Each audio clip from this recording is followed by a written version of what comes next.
Сәлем баршаңызға. Бүгін сіздермен бірге тағы да бір сусын түрін даярлайтын боламыз. Керемет бизнес идея деп айтсам болады.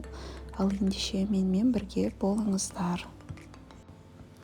Мен бұл кәсіппен алдыңғы жылы айналысқанмын. Ол кезде 50 литрге жасайтын едім. Қазір 5 литрге жасап сіздерге көрсетемін.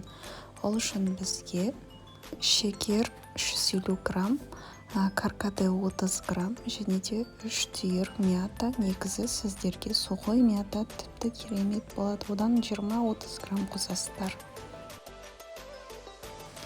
Өз қалауымша апельсин, лимон, алма қостым. Сіздер қоспасаңыздар болады. Мен бұны үйге дайындап жатқандықтан сусыным одан сайын дәмді керемет болсын деп қосып жатырмын. Лимонның жартысын, алманың жартысын және де апельсиннің жартысын қостым. Енді 5 литр суымызды құйып қайнағанын күтеміз.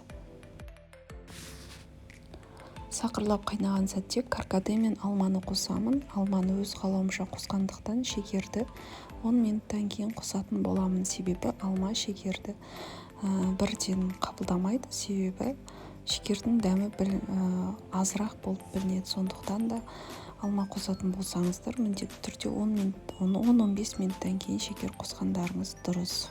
Ал егер алма қоспай тек каркаде, шекер, мятамен ғана жасаймын десеңіздер, жалпыспен ғана жасаймын десеңіздер, онда бірден шекерді қоссаңыздар болады. Мінеки 15 минут өтті. 350 грамм шекерімді салдым. Енді қайнағанын күтемін. Қайнағаннан соң бірден жалғызды салатын боламын.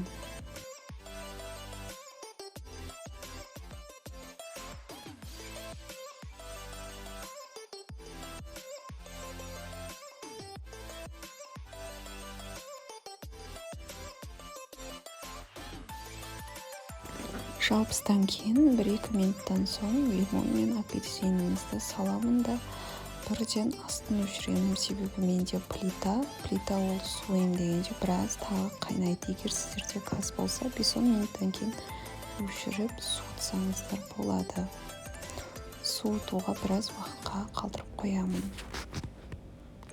Жаңа айтып кеткенімде, мен бұл кәсіпті каркаде, шекер және де құрғақ жалбыздан жасағанмын.